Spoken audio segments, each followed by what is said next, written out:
Hi guys, my name is Adelanke and as you all call me Ade, and tonight I'm here with my beautiful friend.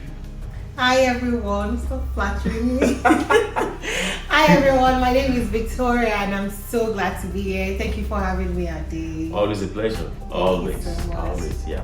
And tonight we're gonna be keeping it real on Catchmas TV. Don't forget to like, comment and subscribe. We'll be bringing so many new topics and ones you guys are really gonna enjoy. Thank you.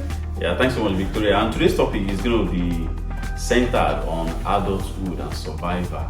That's a huge one, like yeah. But let me put it to you actually, like yeah. So, of course, you're an adult now. I know growing up and all that, we all have like plans, what we wanted to be growing up and all that, like yeah. So, is everything still in line, or you were scammed?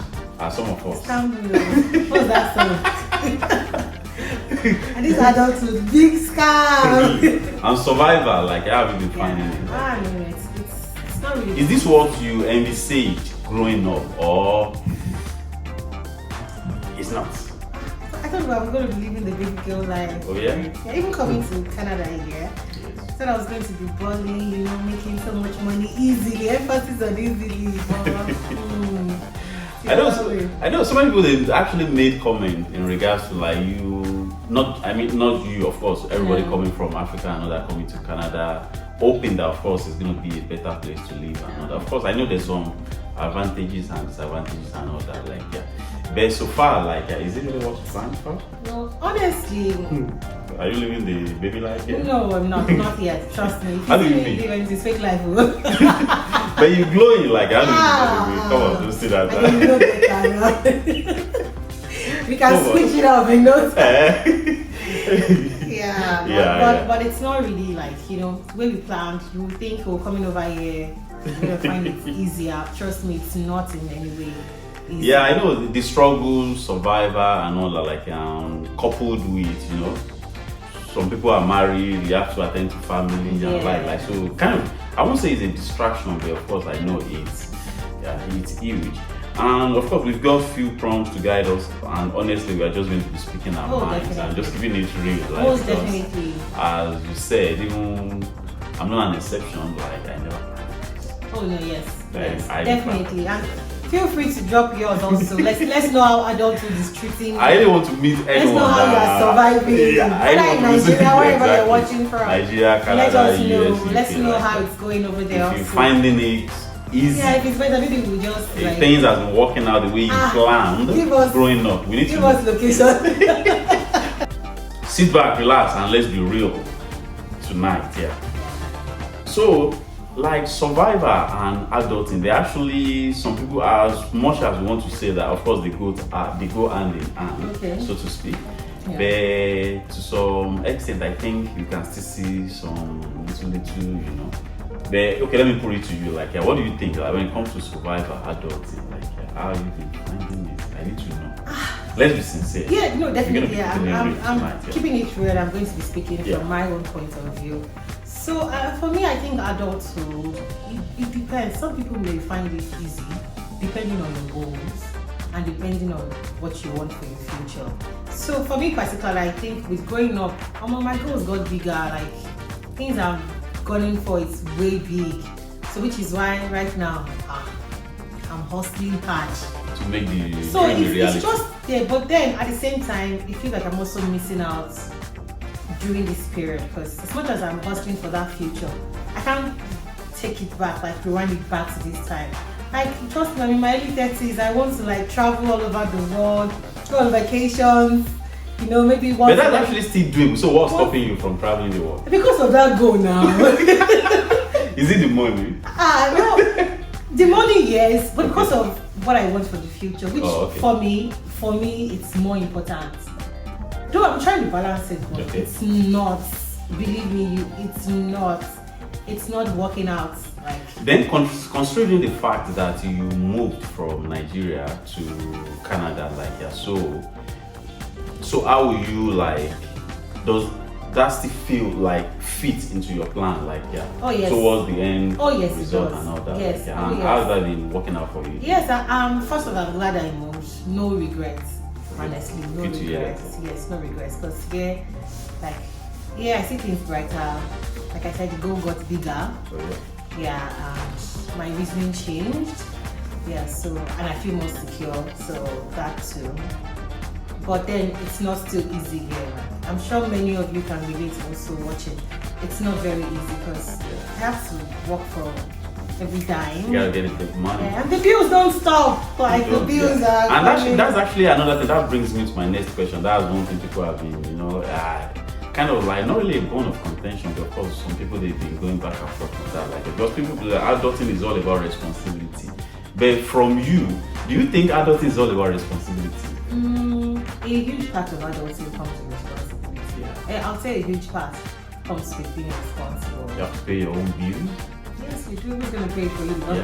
You know, growing up, like everything used to be paid by our parents and all that. And I remember growing up, like my dad, like I'll be like, I need this. Like, no, you know what? I'm broke. I was like, how do you mean you're broke? the month just ended. Like, come on, you just got paid. Like, but now we can feel it. Oh yeah.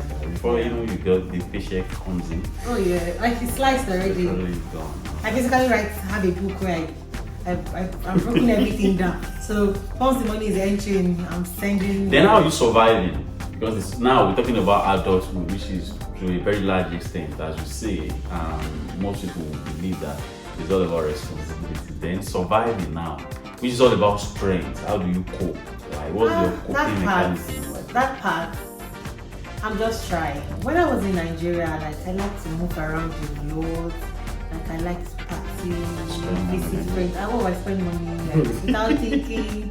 But here right now, I'll choose my bed. Number one, I'll rest well. Number two, it saves me from spending unnecessarily. Yeah. So I don't even have that time because I'm always working most of the time. So surviving is hard. Like, it's really hard, and if one is not careful, one's health begins to deteriorate also. Yeah. It's a lot. Then do you think these are the things that we were never taught in school? Because some of us, we have more than 1 degree and all that. Like, but these things we were never taught in school. Do you think it should have been part of the curriculum? No, or what do you think? I don't think. Even people go for courses, like most times they'll tell you what you go read at the university. When you get out there, you real life it's way different. So same thing with adulting also. Are you saying school is a scam? Not necessarily, but experience is a better teacher, if you ask me. The 4 words. Yes, exactly. Yeah. Experience is a better teacher. So, and same thing with adulthood also. You know, growing up, we just watch our parents or elder ones. We just see that we have food on the table every day. Our school fees gets paid. They buy us clothes, and we don't really care about that. But right now, we're in that position now. But there's this saying that, of course, some people believe in this school of thought that, when you struggle, you labor for all. Of course, you have a goal that you want to attain at the end of your life and all that. Like that. So everything is coming together is geared towards that goal, so to speak. So do you think, as some people believe, that all these struggle, challenges, difficulties, like it's actually preparing you towards that? What's your thought about that? Oh, nobody wants to suffer. We just don't. But is it really suffering or preparation? It's a process, right? Honestly, I just think it's just the life we have at the moment. I don't think I'm not of the ideology that you have to suffer to get what you want. Okay. I don't think so. But you need the experience, right? Yes, but the situation we find ourselves, I'm not a Nepo baby. I'm not a Nepo baby. So I'm striving hard so that my children can be like, say I get to that place I want. Yes. They'll find it more easy than I'm doing right now. Like, that's so, but then where I am right now, I just have to like put in the work, get things done. Make things done. Not just think of now. Okay, as much as I want to buy that expensive bag or go on that vacation, I'm like journeying towards like, okay, I can use this money for something else, invest in this in some time, get something like double this. That's the way I'm thinking, and that's the way I'm living my life right now. That's good. Then, of course, considering the fact that you were already an adult before you moved to this part of the world, like that. So, how is it like? Okay, let's compare now. Nigeria, Canada. Which one is more like? Which one is better? Is it Nigeria or Canada? Let's compare, like, because $5,000, like, of course, even if you get paid, let's say $5,000 at the end of the month, like before you know it, you have to pay bills, insurance, this and that. And as you say, you like traveling and fashion, like you can see you blink, all that. So how will you like compare? Like let's compare that, like Nigeria and Canada. honestly, I don't think I can compare both. Because like I said, the way I was reasoning in Nigeria is different from the way I'm reasoning right now. And then the kind of job I was doing in Nigeria, I could get like side cash. But not here. But yeah. Then you know we all had this expectation before moving to this part of the world. Like of course when I get here, like we're gonna be in Eldorado. We're gonna be plucking the money on the tree, right? Kind of like we're gonna be in Eldorado, like yeah. If anybody tells you that, you're lying, no. But from the way I look at you, like the way you carry yourself around and the kind of life you live, nothing speaks to that. Like nothing contradicts that. You know what I mean? Like it looks like everything. Like you balling, you dress well, you travel the world. And honestly, all that, like, we just try hard because, for example, I don't have that time, and that's why whenever I get that slim chance. So how do you mean you don't have time? Busy making money, right? Because I'm busy working. Busy making the money. The more you make the money, the more you owe the government. So don't be deceived. Do your due diligence very well. Honestly, so but for me, I believe that as much as we are thriving, trying to make the money, at the same time, don't lose yourself. Sure. I was once there when I came in, and then I realized that at the end of the day, it's not what it's like. Once in a while, dress well. I tell my friends, don't look like a problem. I cannot come and go and kill myself. And looking well is very important. Dress well. So when you have the opportunity to go out, make time for it. Go on dinner like once in a while. Hang out with friends. Life can be really lonely here. Oh yeah. Because you're working when you're That's not working. Another side people don't really talk about. It's really lonely. If you're not working, you're resting. If you're like, time is money here. Then, so actually, like what you just said, like people talk like this being loneliness and all that. Like, is it really that lonely, or people are just overemphasizing? Like, how do you mean it's lonely? Like, you're always smiling, shopping. I don't want to share my experience, but I have to say it. Okay. So when I came in, I got married. Oh yeah. Just a few weeks, and I had to travel and come here. That aside, family, like growing up, I've always had my family. And then like one stone throws away, like I can see them when I But you're just alone like that. But yeah, then I came in here like an immigrant, just me, trying to navigate things. At that point, it's not even about the money. That's what just about companion and all that. There's a lot you are missing on, like your family. Oh, I cried. And if you talk to so many people also when they came in, a lot of people cried. Like the first 6 months is always very tedious. Like you're working in the snow. I came in the peak of winter. Wow. Why did you do that? And that's what I'm going to say. You see that snow? Yeah. It's best seen on the TV. Experiencing it in real life. It's not cool at all. It's not cool at all. Oh yeah. So it's really lonely. Like it's. Really, I know so many really people complain about that. Not really complain, but of course they felt that like being lonely, being cut away from the family. Of course, the part of the world where we came from, where you came from, where I also came from, like I will have this communal living where we live together. But now on the here it's like. And don't forget that even while you're lonely, you're still surviving. You're still like there's no time for you to sit down in your room and be crying. Your bills are running. But does it make you a better person? Because now we're talking about survivor, then adulting, then survivor. Like everything is geared towards being responsible and all that. Like, do you think your positive? I think, but I don't know how you feel about that. Like, so I think those tough times made me stronger. Oh yeah. I think after some time, and having that I came here alone also, it made me really strong and independent. Like after some time, it's nothing.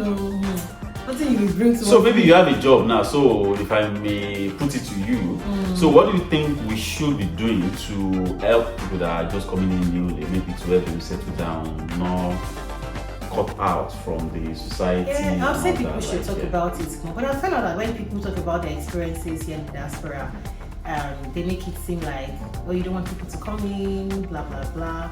But then it's you really need to tell people. Like, there's many things I wish people told me before coming. Would have made life easy for me. Kind of prepare you before you get to. So another thing is, please be nice. Many people here are not nice. Maybe it's because of the struggle. Am I nice? I mean, you're one of the nicest people I met when I came here. Honestly, I keep telling everybody, I don't want to go into details. I keep telling people the details of how I met you. They're really nice. But then I find that most people are not nice, honestly. And it's even bad that, we come from, like, say people come from the same place, same culture, and you expect that basically be your brother's keeper. These are the people that they should be more accommodating, and then what?